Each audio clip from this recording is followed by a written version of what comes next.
Hello दोस्तों, स्वागत करते हैं आपका अपने YouTube channel genius hub academy पर। मैं विकास गुप्ता आप लोगों को इस प्लेटफॉर्म पर क्लास 10 का फिजिक्स पढ़ा रहा था, जिसमें हमारा चैप्टर चल रहा था चैप्टर नंबर 1 समतल पृष्ठों पर प्रकाश का परावर्तन। बेटा इसके पहले हम लोगों ने 3 लेक्चर कवर किए हैं, जिसमें से हमने इसके पहले वाले प्रीवियस लेक्चर में हमने बात की है कि प्रकाश का परावर्तन होता क्या, फुल डिटेल के साथ हमने चर्चा की है। जाइए आप उसको बढ़िया से देखिए और समझ सकते हैं प्रकाश का परावर्तन होता क्या है, इसके बारे में हमने फुल डिटेल चर्चा की है। तो आज उसी के आगे हमें डिस्कस करना है कि प्रकाश परावर्तन के प्रकार क्या होते हैं। जैसा आप हेडिंग देख भी पा रहे होंगे, प्रकाश परावर्तन के प्रकार। तो चलिए स्टार्ट करते हैं। जो हमारा पहला होता है प्रकाश परावर्तन के प्रकार में, पहला है बेटा हमारे पास क्या, पहला हमारे पास होता है नियमित परावर्तन। क्या होता है बेटा? नियमित परावर्तन। तो हमने क्या बोला, प्रकाश परावर्तन के प्रकार 2 होते हैं। पहला आपका है बेटा नियमित परावर्तन। क्या है? नियमित परावर्तन। इंग्लिश में से बोलते हैं बेटा रेगुलर रिफ्लेक्शन। ठीक है। दूसरा आपका है बेटा क्या, अनियमित परावर्तन। क्या है? अनियमित परावर्तन। क्या होता है?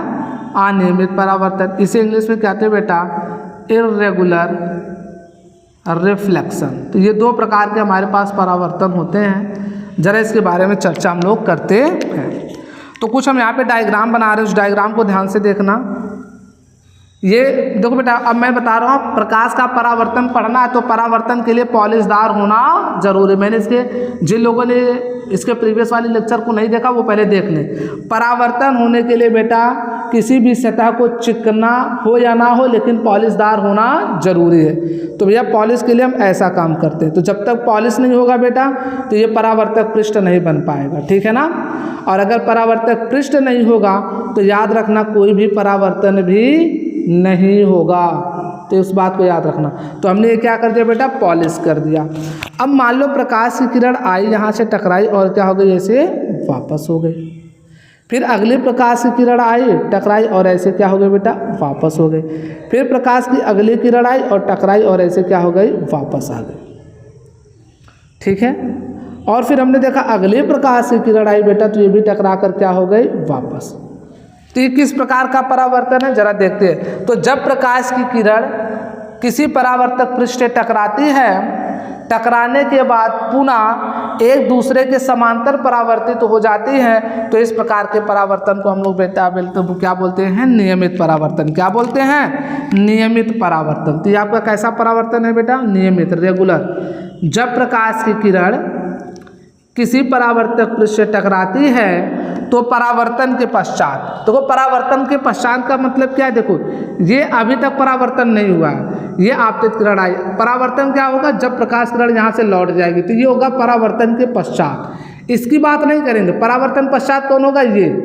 अब ऐसे ऐसे सभी प्रकाश किरणें आ गई तो देखो परावर्तन पश्चात सभी किरणें कैसी हैं, समांतर हैं। तो क्या कहोगे, जब प्रकाश की किरण किसी चिकने व पॉलिशदार सतह पर टकराती है तो टकराने के बाद या परावर्तन के पश्चात आपस में क्या हो जाती है बेटा, समांतर हो जाती हैं। सभी प्रकाश किरणें आपस में क्या हो जाए, समांतर हो जाए। तो इस प्रकार के परावर्तन को हम लोग क्या कहते हैं, नियमित परावर्तन कहते हैं। जब प्रकाश की किरण किसी चिकने व पॉलिशदार सतह पर टकराती है तो परावर्तन के पश्चात आपस में समांतर हो जाती है, तो इस प्रकार के परावर्तन को हम नियमित परावर्तन कहते हैं। तो याद रखना, नियमित परावर्तन होने के लिए कैसा पृष्ठ होना चाहिए, चिकना व पॉलिशदार सतह होना चाहिए। अगर बेटा ये चिकना व पॉलिशदार नहीं होता तो नियमित परावर्तन नहीं होता, एक दूसरे के समांतर।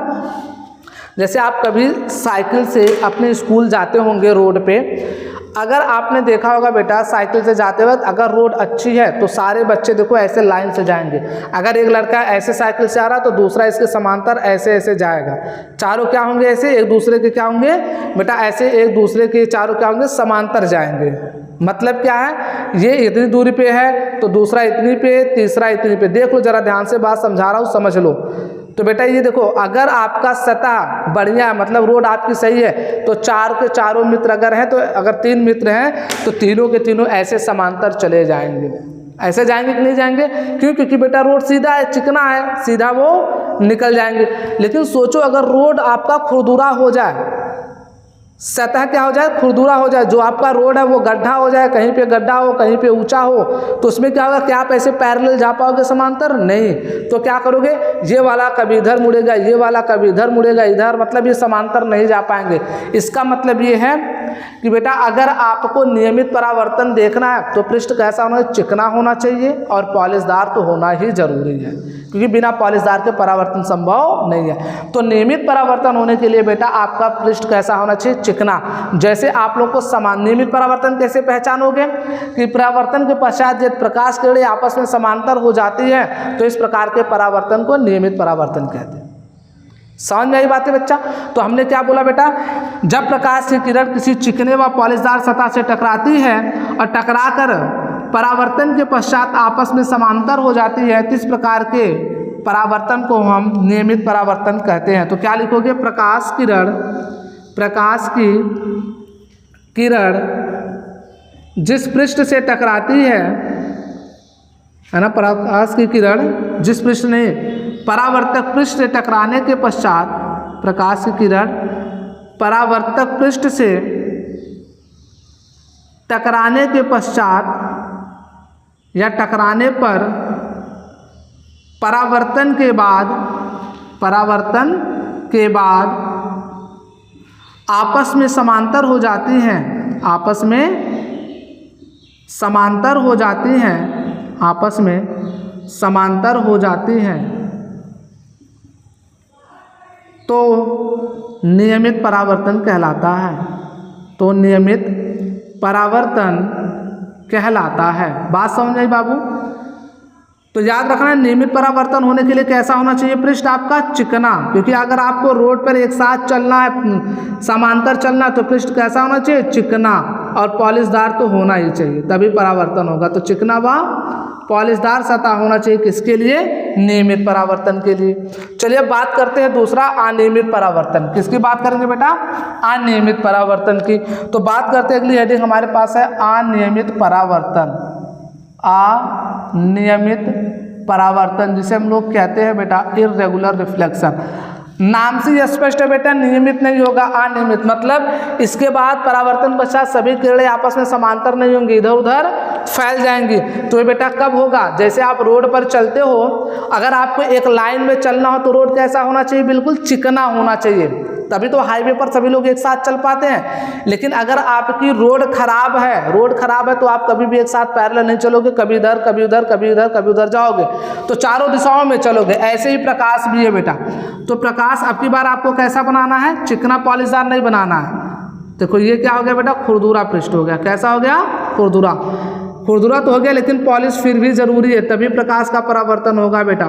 तो हमने ये क्या कर दिया, पॉलिश की, क्या, क्योंकि पॉलिश नहीं करेंगे तो बेटा प्रकाश का परावर्तन नहीं होगा। अब क्या होती है बेटा, प्रकाश जब इस पे आकर पड़ती है, क्या होती है, प्रकाश जब आकर इस पे पड़ती है तो मान लो यहाँ पड़ी, इधर चली गई, अब की बार ये यहाँ पड़ी, इधर नहीं जाएगी, इधर लौट आएगी, ऐसे पकड़ी, इधर चली गई, ऐसे आई, ऐसे चली गई।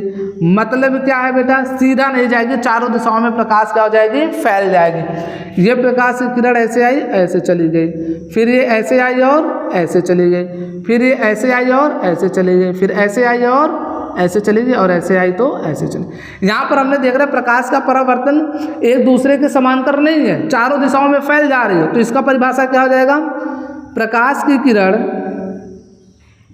किरण परावर्तक पृष्ठ से टकराने के बाद, परावर्तक पृष्ठ के टकराने के बाद चारों दिशाओं में फैल जाती है। अगर चारों दिशाओं में फैल जाती है तो इस प्रकार के बेटा परावर्तन को हम क्या कहते हैं, अनियमित परावर्तन होने के लिए पृष्ठ कैसा होना चाहिए बेटा, खुरदुरा। कैसा होना चाहिए, खुरदुरा व पॉलिशदार होनी चाहिए। पॉलिशदार तो होना ही चाहिए, तो क्या होना चाहिए बेटा, अनियमित परावर्तन होने के लिए आपका जो पृष्ठ है वो कैसा होना चाहिए, खुरदुरा होना चाहिए। पॉलिशदार तो दोनों में होना चाहिए।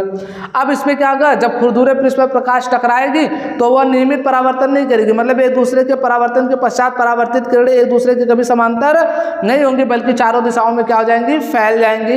इस वजह से यहाँ पर क्या, अनियमित परावर्तन। अगर आपसे कोई पूछे नियमित परावर्तन कौन से पृष्ठ से होता है, तो नियमित परावर्तन हमेशा बेटा आपके चिकने पृष्ठ से होगा। कैसे, चिकने। नियमित परावर्तन का पहचान क्या है कि परावर्तन के पश्चात जो परावर्तित किरणें हैं वो एक दूसरे के समांतर हो जाती हैं, जबकि खुरदुरे आपका अनियमित परावर्तन का लक्षण क्या है बेटा, पहली बात अनियमित परावर्तन के लिए पृष्ठ कैसा होना चाहिए, खुरदुरा होना चाहिए। और दूसरी बात क्या है कि जब इस पर प्रकाश की किरण पड़ेगी तो परावर्तित किरणें टकराकर एक दूसरे के समांतर नहीं बल्कि चारों दिशाओं में ये फैल जाती है। अब इसका एग्जाम्पल क्या है, तो जरा एग्जाम्पल भी सुन लो भाई।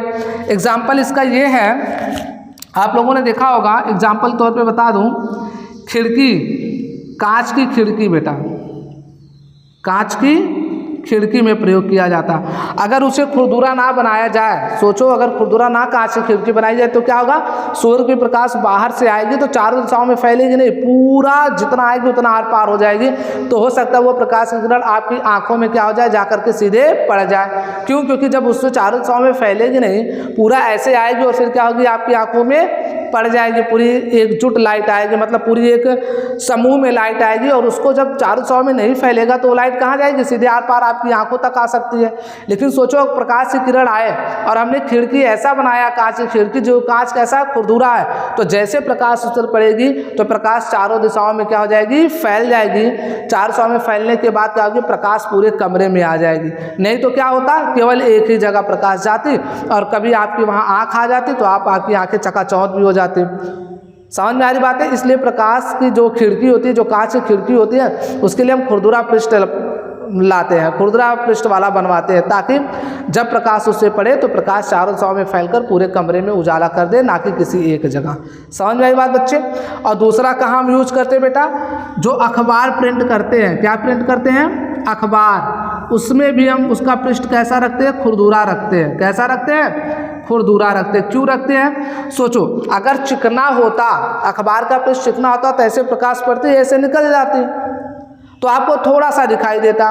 लेकिन सोचो अगर अखबार में ऐसे प्रकाश पड़े और वो प्रकाश चारों दिशाओं में पूरा फैल जाए, तो बेटा हमें पता है ना, किसी वस्तु को देखने के लिए प्रकाश होना ज़रूरी है। तो सोचो जब प्रकाश उसे पड़ेगा, पूरे अखबार पर फैलेगा, तो पूरे अखबार पर जो लिखा होगा वो तुम्हें स्पष्ट दिखाई देगा।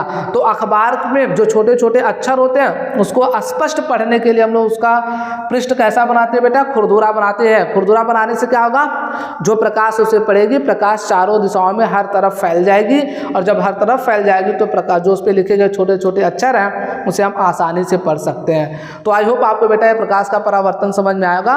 दो प्रकार के होते हैं, नियमित परावर्तन और एक अनियमित परावर्तन। नियमित परावर्तन के लिए बेटा पृष्ठ चिकना व पॉलिशदार होना चाहिए। इसमें परावर्तन के पश्चात परावर्तित किरणें एक दूसरे के समांतर हो जाती हैं, जबकि खुरदुरे जब आपका अनियमित परावर्तन होता है वो खुरदुरे पृष्ठ से होता है। इसमें जब प्रकाश की किरण पड़ती है तो परावर्तन के पश्चात इसकी प्रकाश की किरणें आपस में चारों दिशाओं में फैल जाती, समांतर नहीं होती बल्कि चारों दिशाओं में फैल जाती हैं। एग्जाम्पल हमने समझा दिया। तो आई होप आपको बेटा समझ में आएगा, आप इसे नोट करिए। इसके आगे हम लोग पढ़ते हैं परावर्तन के नियम क्या है। उसके दो नियम है, उस दोनों को हम पढ़ लेते हैं, फिर इसके आगे हम लोग आगे बात करेंगे। तो आप इसे इतना नोट करिए। आई होप आप लोगों ने नोट कर लिया होगा। चलिए बात करते हैं बेटा आगे हमारे पास परावर्तन के नियम। तो देखते हैं परावर्तन का नियम क्या होता है। तो बेटा मैं आपको बता दूं परावर्तन के दो नियम है। कितने नियम हैं? दो। आपका एक होता है प्रथम नियम और दूसरा आपका होता है द्वितीय नियम। तो सबसे पहले हम प्रथम नियम चर्चा करेंगे। ये क्या कहता है, मान लो हमारे पास ये बेटा क्या है, आपका एक पृष्ठ है। कैसा पृष्ठ है? परावर्तक। अब इस पे लाइट आई और टकरा कर क्या हो गई, उसी माध्यम में वापस लौट गई। ये क्या है बेटा? आपतन बिंदु है। आपतन बिंदु से खींची गई लंबवत रेखा क्या कहलाती है? अभिलंब बेटा। ये क्या हो गया आपका? नॉर्मल, जिसे हम लोग अभिलंब कहते हैं। अब ध्यान से समझना जरा मेरी बात। अब मान लो, अब आपको तो हम प्रैक्टिकल करके दिखा देंगे, हालांकि यहाँ ऑफलाइन वाले बच्चों को कराया जाता है, यहाँ पे सब दिखाते हैं कि ये कैसे क्या सारी बातें हैं, मैं सब कुछ करा के दिखाता हूँ। लेकिन मान लो अगर मैं यहाँ पे कोई ऐसे परावर्तक पृष्ठ हो, ध्यान समझ, ऐसे कोई परावर्तक पृष्ठ हो, ऐसे हमने मान लिया बेटा कोई परावर्तक पृष्ठ है। क्या है ये बेटा? कोई परावर्तक ये पृष्ठ है। अब इस परावर्तक पृष्ठ पे अगर मैं लाइट ऐसे डालूं बेटा, इस पे ऐसे लाइट डालूं तो लाइट इस पे टकराएगी और टकरा कर ऐसे ऊपर आ जाएगी। ध्यान से देखना, अगर मैं लाइट ऐसे इस पे डालूं, जैसे सपोज करो मैंने लाइट ऐसे इस पे डाला, ये टकरा कर कहाँ जा रही है? देखो ऊपर जा रही है बेटा। कहाँ जा रही है? टकरा कर ऊपर जा रही है। तो मैंने देखा ये टकरा कर ऊपर जा रही है। तो बेटा ये देखो, ये इसी माध्यम में डाला और ये उसी माध्यम में, मतलब एक ही तल है। ध्यान से समझना। अगर बेटा हम बात करें तो ध्यान से देखिएगा, मैंने अगर लाइट ऐसे डाला और ये हमने मान लिया परावर्तक पृष्ठ है। क्या है ये? हमने मान लिया बेटा ये पूरा परावर्तक पृष्ठ है। देखो ध्यान से, ये परावर्तक पृष्ठ है। लाइट हमने ऐसे डाला तो लाइट कैसे आएगी परावर्तित? ऐसे, मतलब जिस माध्यम से डाला उसी माध्यम में वापस चला गया। मतलब यही तल ये भी है, वही तल ये भी है, और अभिलंब भी इसी तल पर है। देखो ये लाइट आई ऐसे वापस चली गई, ऐसे तो जाएगी ना, और ये क्या है? अभिलंब। मतलब ये तीनों एक ही तल पे है। आपतित किरण ये आई, ये क्या है बेटा? अभिलंब, और ये क्या है? परावर्तित किरण। ये तीनों कहाँ है? एक ही तल पर है। ऐसा नहीं आपतित किरण ऐसे आई तो परावर्तित किरण ऐसे निकल गई, ये इससे जाती तो अब तल आपका अलग हो जाता। लेकिन देखो ये आई ऐसे और ऐसे गई, दोनों एक ही इसी तल पे है। और यहाँ तक कि देखो अभिलंब भी क्या है? इसी तल पर है। तो आपतित किरण जिस तल पर है उसी तल पर परावर्तित किरण भी है, और अभिलंब भी इसी तल पर है, मतलब इसी पूरे हाथ पर है। इसका मतलब आपतित किरण, अभिलंब और परावर्तित किरण तीनों एक ही तल में स्थित होते हैं। तो इसने बोला है प्रथम नियम क्या होता है बेटा आपका, तो हम यहाँ पे लिख देते हैं। कहता है क्या? आपतित किरण, आपतित किरण कामा परावर्तित किरण और अभिलंब, और अभिलंब, अभिलंब तीनों एक ही तल में स्थित होते हैं। तीनों एक ही तल में स्थित होते हैं। समझ में बात आई बाबू? हमने क्या बोला? आपतित किरण, परावर्तित किरण, अभिलंब तीनों क्या होते हैं? एक ही तल में स्थित होते हैं। इसके बाद दूसरा नियम क्या कहता है? द्वितीय नियम। ये बेटा कौन सा कोण है? आपतन कोण। क्यों? ये आपतित किरण और अभिलंब के बीच बना कोण है। ये कौन सा कोण है? अभिलंब और परावर्तित किरण के बीच बना कोण क्या कहलाता है? परावर्तन कोण। तो द्वितीय नियम क्या कहता है? ये भी समझ लो अभी इसी समय। दूसरा नियम ये कहता है कि आपतन कोण, आपतन कोण सदैव परावर्तन कोण के बराबर होता है। तो परावर्तन के नियमानुसार आपतन कोण सदैव परावर्तन कोण के बराबर होता है। बात समझ में आई बाबू? जो आपका आपतन कोण है एंगल आई हमेशा इक्वल किसके होगा? एंगल आर के। ये बात याद रखना। मतलब जो कोण आपतन कोण का मान होगा वही किसका होगा? परावर्तन कोण का मान। जैसे समझो इस बात को, अगर हमारे पास बेटा ये परावर्तक पृष्ठ है, क्या है? परावर्तक पृष्ठ है। इस पे हमने बनाया ये आपतित किरण और ये रहा आपका क्या? अभिलंब। और हमने बता दिया ये रहा परावर्तित किरण। हमने बोला आपतन कोण का मान 30 डिग्री है, तो परावर्तन कोण का मान बताओ। तो क्या कहोगे? परावर्तन के नियमानुसार, परावर्तन कोण के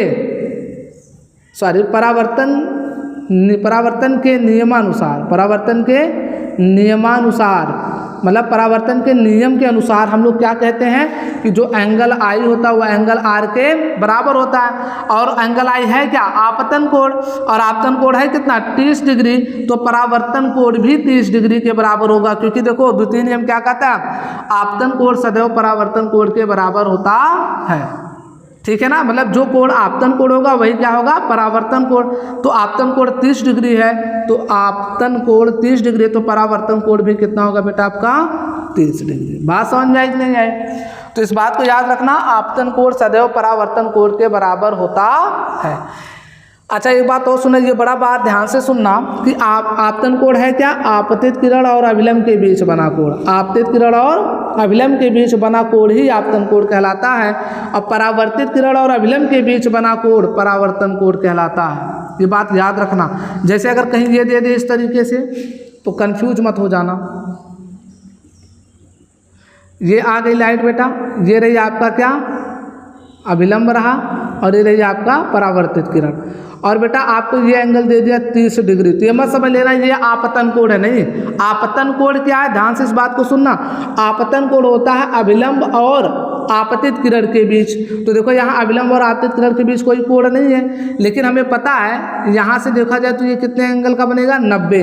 90 में बेटा ये अगर 30 निकाल दो तो ये कितना बचेगा 60। इसका मतलब क्या है, आपतित किरण और अभिलंब के बीच बना कोण कितना है 60 डिग्री। इसका मतलब एंगल आई बराबर कितना हो गया 60। और हमने पढ़ा है परावर्तन के नियमानुसार आपतन कोण हमेशा किसके बराबर होता है, परावर्तन कोण के। तो जब आपतन कोण 60 डिग्री है तो परावर्तन कोण भी कितना हो जाएगा 60 डिग्री। तो इस बात से हम आपको वाकिफ करा देते हैं कि ध्यान देना, जब भी ऐसे क्वेश्चन दे तो देखना पहले कोण किसके किसके बीच दिया। ये किसके बीच कोण था, आपतित किरण और परावर्तक पृष्ठ के बीच का कोण है। लेकिन हम जानते हैं आपतन कोण होता क्या है, आपतित किरण और अभिलंब के बीच का कोण आपका जो आपतन कोण होता है। और परावर्तित किरण अगर मान लो ऐसे दे दे, इसी में एक वैरायटी के इस तरीके से बना दे बेटा। मैं सारी चीज़ डिस्कस कर रहा हूँ, सारी चीज़ पर हम चर्चा कर रहे हैं, इसलिए गलती मत करना भाई। ये आपका हो गया आपतित किरण, ये हो गया आपका अपवर्तित किरण, और ये रहा बेटा आपका अभिलंब। अब की बार इसने ये कोण दे दिया आपका 30 डिग्री, मान लेते हैं 45 डिग्री, 30 नहीं मान लेते हैं 45। तो आपको पता है ये पूरा कोण कितना होता है 90 डिग्री। तो 90 में से बेटा अगर ये 45 था तो ये बचा कितना, ये कितना होगा 45, क्योंकि ये पूरा कितना है 90 है। 90 में से इतना 45 है तो इतना कितना बचा 45। और ये कोण है किसका, अभिलंब और परावर्तित किरण के बीच, परावर्तित किरण और अभिलंब के बीच बना कोण है। और परावर्तित किरण अभिलंब के बीच बने कोण को हम एंगल आर कहते हैं, यानी परावर्तन कोण। परावर्तन कोण का मान कितना 45 डिग्री, तो एंगल आई का भी मान कितना हो जाएगा 45 डिग्री। ये सारी बातें याद रखना भाई। आपतन कोण क्या होता है, आपतित किरण और अभिलंब के बीच बना कोण। परावर्तन कोण क्या होता है, परावर्तित किरण और अभिलंब के बीच बना कोण। लेकिन यहाँ पर जो ये कोण दिया था वो किसके बीच दिया था, परावर्तित किरण और परावर्तक पृष्ठ के बीच दिया था। जबकि हमें परावर्तन कोण के लिए क्या चाहिए, परावर्तित किरण और अभिलंब के बीच का कोण चाहिए। ऐसे यहाँ पर किसके बीच दिया था, आपतित किरण और परावर्तक पृष्ठ के बीच का कोण दिया था। तो बेटा ये आपतन कोण नहीं होगा, आपतन कोण कौन होगा, आपतित किरण और अभिलंब के बीच। तो आज के लिए बेटा बस इतना ही, मिलेंगे इसके बाद अगले वीडियो में। इसके आगे हम लोग कुछ न्यूमेरिकल करेंगे तो करेंगे, नहीं तो इसके बाद हम लोग पढ़ेंगे प्रकाश की उत्क्रमणीयता, जिसे इंग्लिश में कहते हैं रिवर्सिबिलिटी ऑफ लाइट। प्रकाश की उत्क्रमणीयता क्या होती है इसको बारे में हम चर्चा करेंगे, और इस प्रकाश की उत्क्रमणीयता की फुल डिटेल के साथ एनालिसिस करेंगे। लेकिन याद रखना ये इतना इंपॉर्टेंट टॉपिक इसलिए है, हालांकि क्लास 10 के पॉइंट ऑफ व्यू से इतना इंपॉर्टेंट तो नहीं है, लेकिन जब आप क्लास 12 में जाओगे तो प्रकाश की उत्क्रमणीयता से बहुत ही बेहतरीन वहाँ पर कॉन्सेप्ट है, वहाँ पर हम लोग पढ़ते हैं। तो यहीं से सीखते हुए चलेंगे तो आपको क्लास 12 में दिक्कत नहीं आएगी बेटा। वहाँ हम लोग पढ़ाते हैं प्रकाश की उत्क्रमणीयता को देख करके। लेकिन याद रखिएगा प्रकाश की उत्क्रमणीयता होती क्या, तो उसको पढ़ेंगे। फिर हम लोग देखेंगे प्रतिबिंब क्या होता है।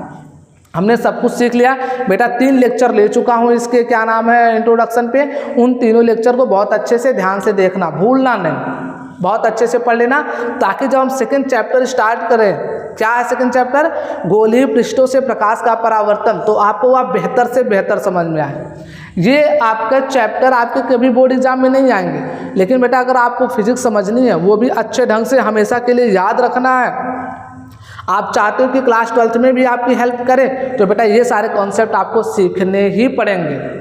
रटी रटाई हुई चीज़ आपको भूल जाएगी, लेकिन अगर इस तरीके से पढ़ते हुए चलोगे तो बेटा आपको कभी नहीं भूल पाओगे, और बिल्कुल मजा आएगा, एग्जाम में भी आप फोड़ के आओगे, अच्छे नंबर लेके आओगे, ठीक है ना।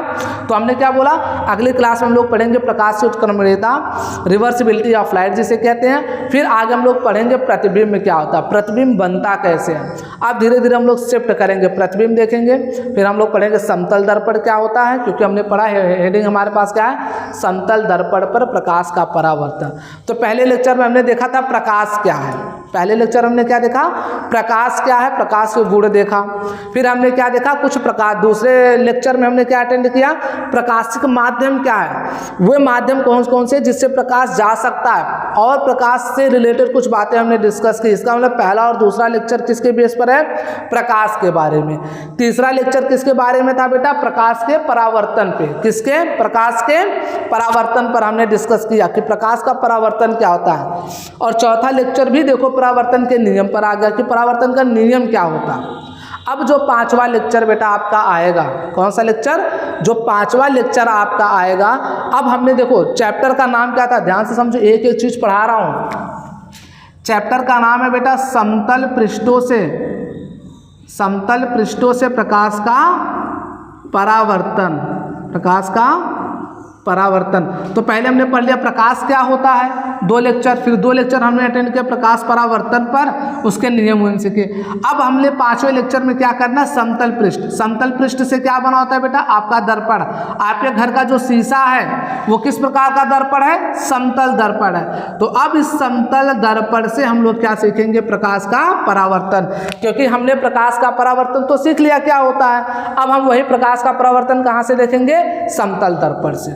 तो उसके लिए पहले समतल दर्पण से प्रकाश का परावर्तन सीखने के लिए पहले हमें प्रतिबिंब जानना जरूरी है।